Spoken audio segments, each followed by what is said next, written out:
जब साधक अपनी चेतना को दो भौहों के मध्य एकाग्र करता है तो एक रहस्यपूर्ण प्रकाश उदित होता है।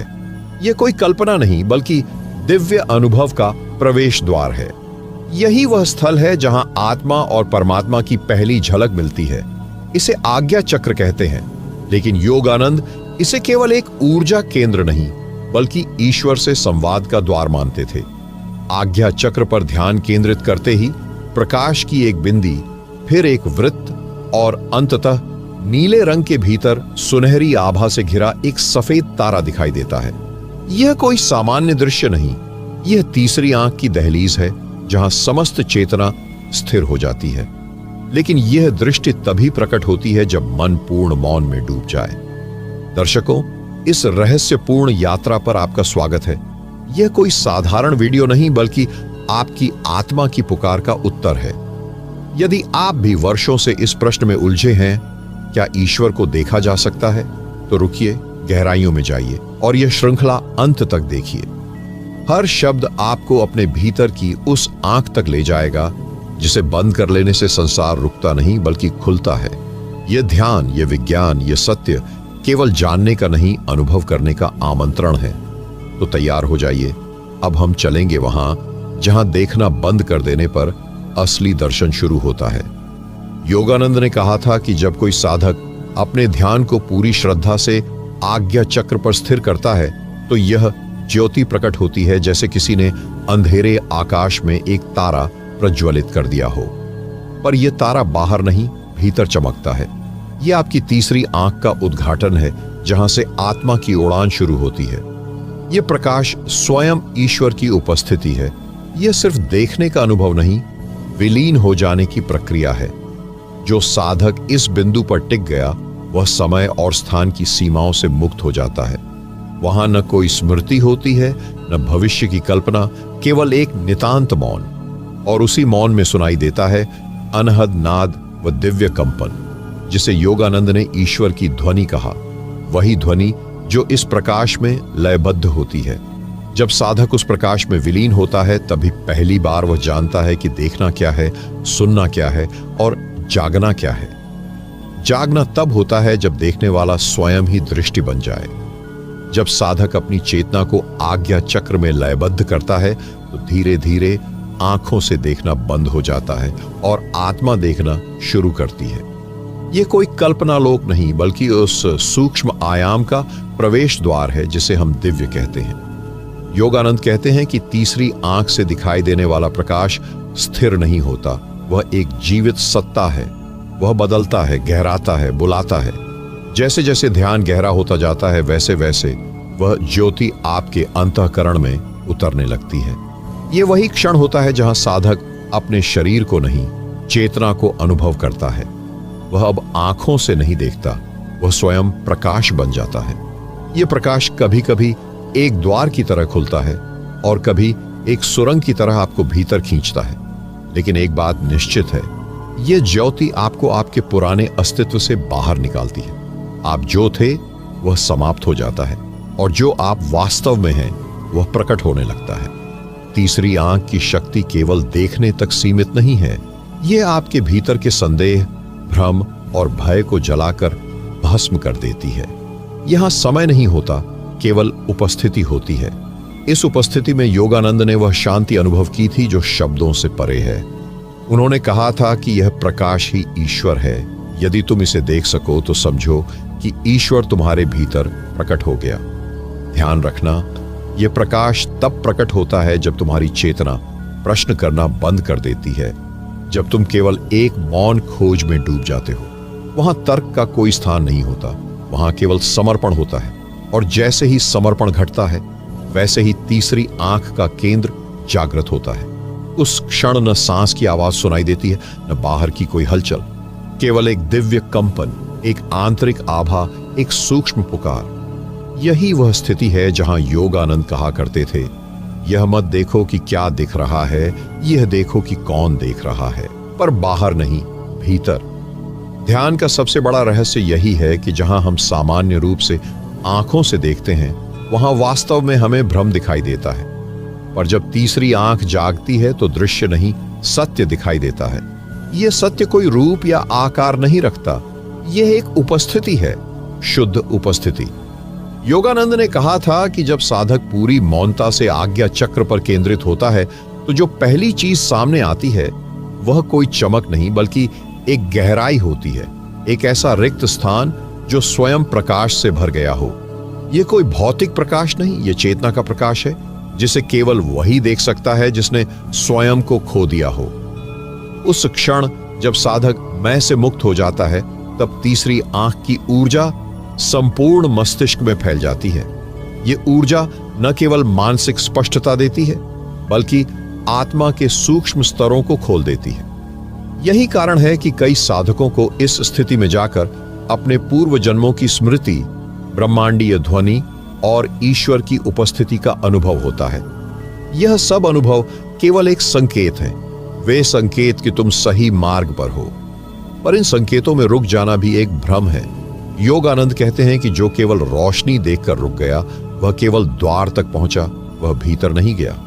भीतर जाना है तो देखना छोड़कर उस देखे गए में विलीन होना होगा।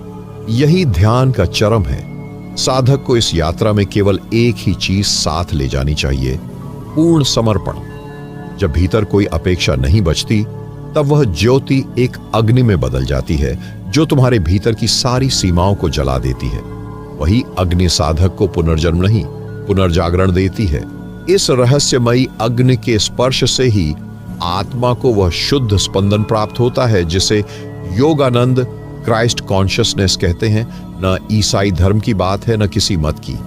यह शुद्ध दिव्यता की चेतना है जो हर आत्मा में जन्म लेने को तैयार रहती है यदि साधक तैयार हो। होना ही पहला संकेत है कि तुम अब केवल जानना नहीं बल्कि अनुभव करना चाहते हो। जब साधक भीतर से तैयार होता है तो ब्रह्मांड भी उसकी ओर बढ़ता है। योगानंद कहते हैं कि तीसरी आंख की शक्ति किसी चमत्कार की तरह प्रकट नहीं होती, वह धीरे धीरे तुम्हारे अस्तित्व को ढालती है, जैसे एक दीपक की लौ धीरे धीरे रात के अंधकार को चीरती है। ध्यान में जब कोई पूर्ण समर्पण के साथ आज्ञा चक्र पर टिकता है तो वह ऊर्जा एक संपूर्ण तरंग में बदल जाती है। यही तरंग तुम्हारे भीतर की सूक्ष्म इंद्रियों को सक्रिय करती है। तुम्हारे अंदर कुछ खुलता है, एक ऐसा द्वार जो हमेशा से था पर तुमने उसे कभी देखा नहीं। आज्ञा चक्र से निकलती यह चेतना की ज्योति शरीर के हर केंद्र को छूती है। यह तुम्हारे विचारों को स्थिर करती है, हृदय को शांत करती है और अंततः तुम्हें उस अवस्था में ले जाती है जहां केवल मौन रहता है। इस मौन में कोई विचार नहीं, कोई शब्द नहीं, केवल एक कंपन जो समस्त सृष्टि का मूल है। योगानंद कहते हैं कि जब यह कंपन तुम्हारे भीतर स्थिर हो जाता है तब तुम केवल देखने वाले नहीं रहते, तुम स्वयं दृश्य बन जाते हो। साधक का अस्व उस रोशनी में विलीन हो जाता है।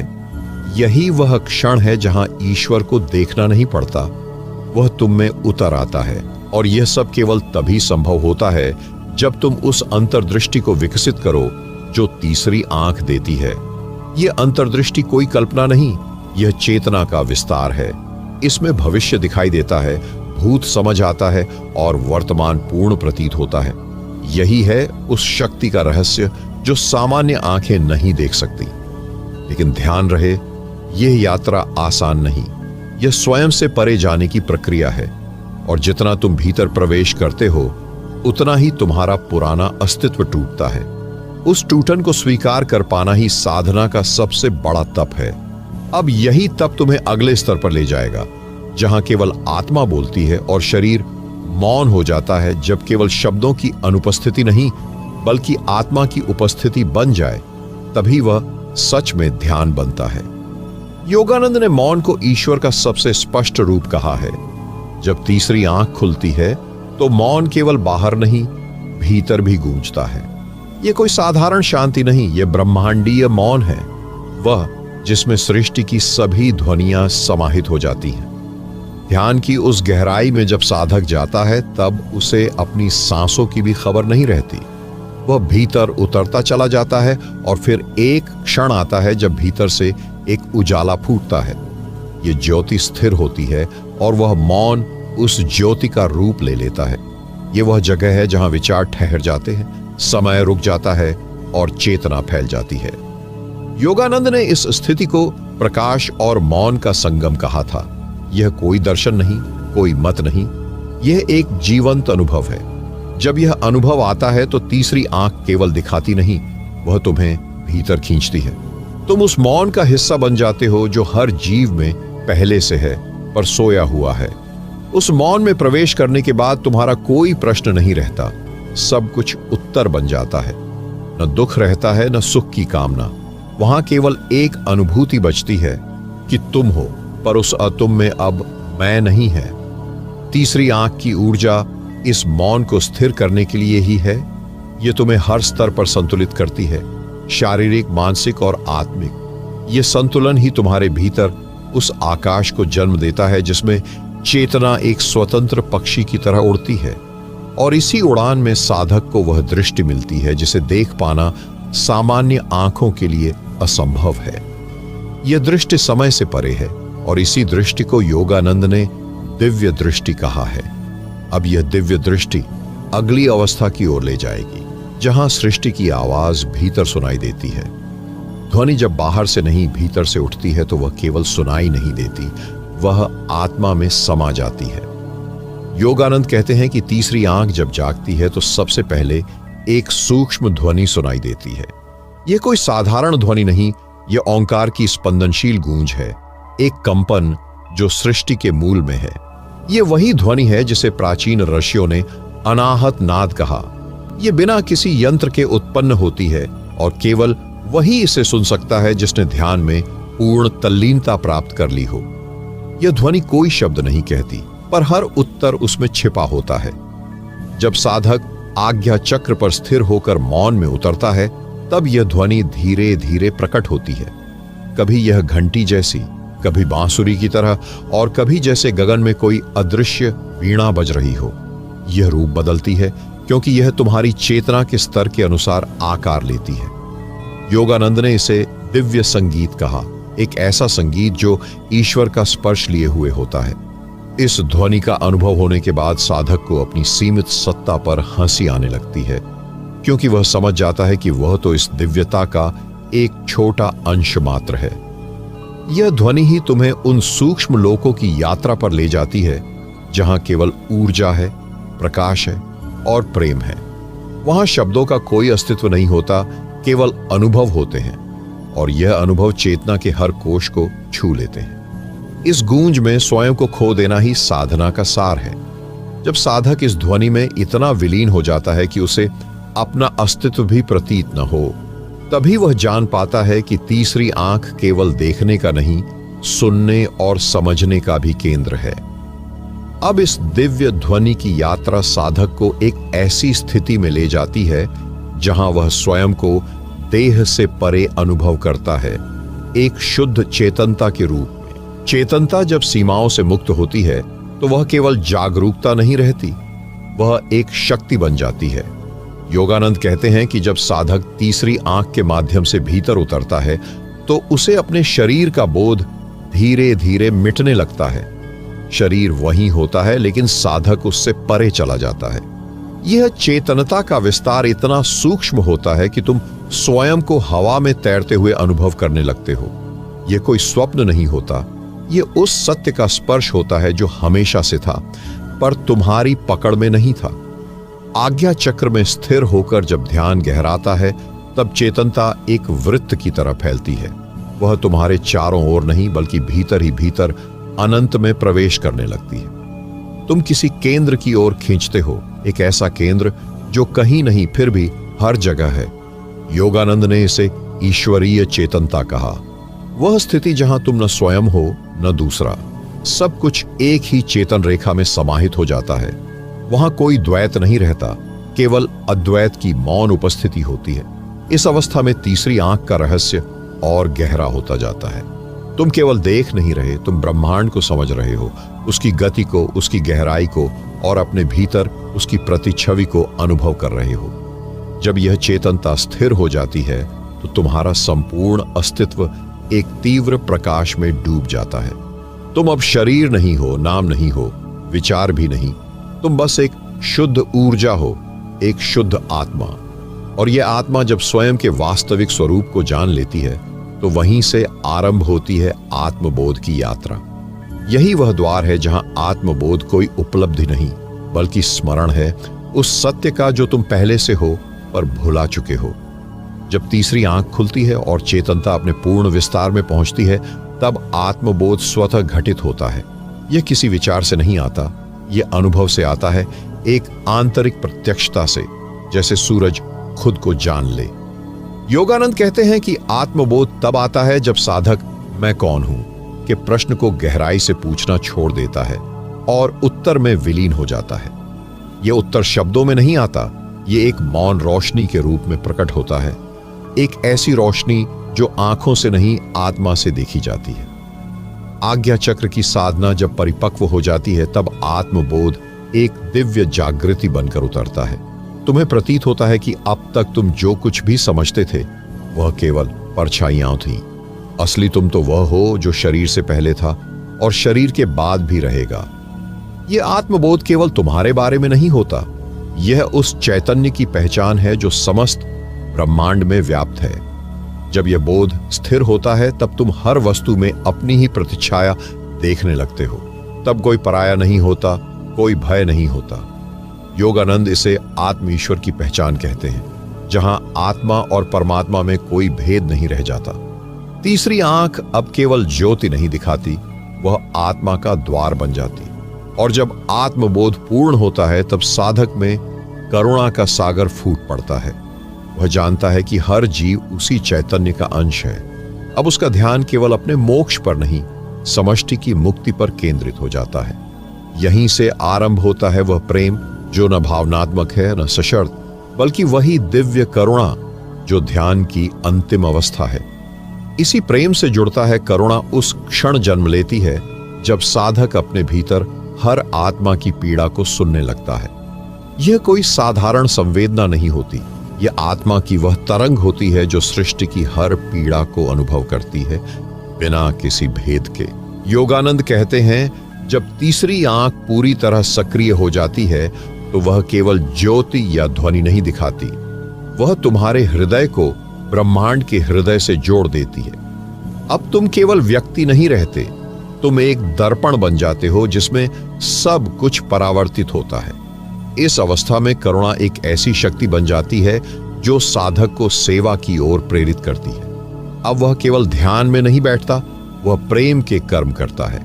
हर स्पर्श, हर शब्द, हर चुप्पी करुणा से भरी होती है। तीसरी आंख की यह परिपक्वता केवल आत्मज्ञान का अनुभव नहीं देती, बल्कि यह तुम्हें उस स्थिति में पहुंचा देती है जहां तुम्हारे होने मात्र से दूसरों की चेतना प्रभावित होने लगती है। यह करुणा ऊर्जा के रूप में प्रवाहित होती है, वह बिना बोले सब कुछ कह देती है। योगानंद कहते थे जिसकी तीसरी आंख खुल चुकी हो वह बोलता नहीं पर उसके मौन में भी करुणा बहती है। ये वही करुणा है जो बुद्ध के चेहरे पर दिखाई देती है और यीशु के स्पर्श में झलकती है। साधक अब दूसरों को बदलना नहीं चाहता, वह केवल इतना चाहता है कि सबको वही शांति मिले जो उसे प्राप्त हुई है। यह भाव भीतर से उत्पन्न होता है, बिना प्रयास, बिना योजना। यही सच्चा ध्यान है, जब करुणा स्वयं साधना बन जाए। और जब यह करुणा गहराई में उतरती है तो साधक को एक अजीब अनुभव होने लगता है, मानो वह किसी और लोक में प्रवेश कर रहा हो, एक सूक्ष्म जगत जहां केवल प्रकाश है। और वहीं से जुड़ता है प्रवेश। जब सूक्ष्म लोक में होता है तो वहां न समय होता है, न दिशा, न नाम, न कोई आकृति। यह कोई स्थान नहीं होता, यह एक अवस्था होती है।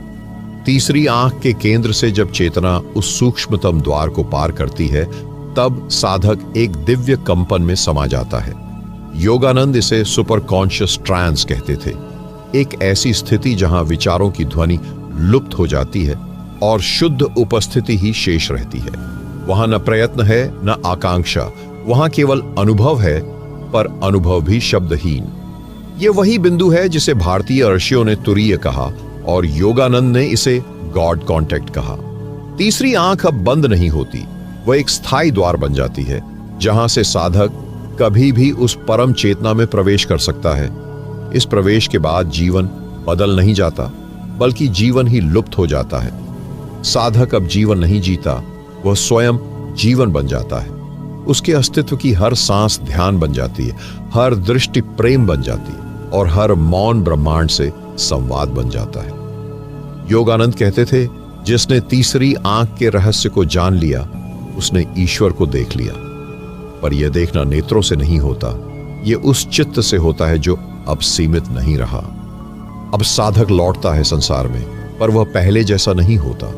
उसके भीतर वह प्रकाश स्थायी रूप से जल चुका होता है और जब वह देखता है तो हर वस्तु में उसे वही परम प्रकाश दिखता है। यह अंतिम दृष्टि ही उसका आशीर्वाद होती है और यही उसका मौन संदेश भी। और अब जब यह यात्रा पूर्ण होती है तो केवल एक ही सत्य शेष रहता है, ज्योति। वही ज्योति जो आज्ञा चक्र में दिखाई देती है, पर जो वास्तव में हमारे भीतर सदा जल रही होती है। बस हम ही आंखें बंद किए बैठे हैं। अब जब यह यात्रा पूर्ण हुई तो एक क्षण ठहरिए, अपनी आंखें बंद कीजिए और महसूस कीजिए उस ज्योति को जो न शब्दों में है न दृश्य में, बस आपके भीतर जल रही है। वही ज्योति जिसके स्पर्श से योगानंद स्वयं ईश्वर में लीन हो गए थे। आपने सुना, समझा और शायद भीतर कुछ खामोश हुआ है। वही खामोशी, वही मौन, वही सबसे बड़ा उत्तर है। यही तीसरी आंख का रहस्य है। यह कोई शक्ति नहीं, कोई उपलब्धि नहीं, यह स्मरण है उस सत्य का जो आप पहले से हैं। यदि यह अनुभव आपको स्पर्श कर गया तो इसे बस वहीं रहने दीजिए, बिना किसी शोर के, बिना किसी प्रयत्न के। आपका मौन ही अब ध्यान है, आपका मौन ही अब ज्योति है और आपकी मौन उपस्थिति इसी ब्रह्मांड से संवाद बन गई है। धन्यवाद इस दिव्य यात्रा का हिस्सा बनने के लिए।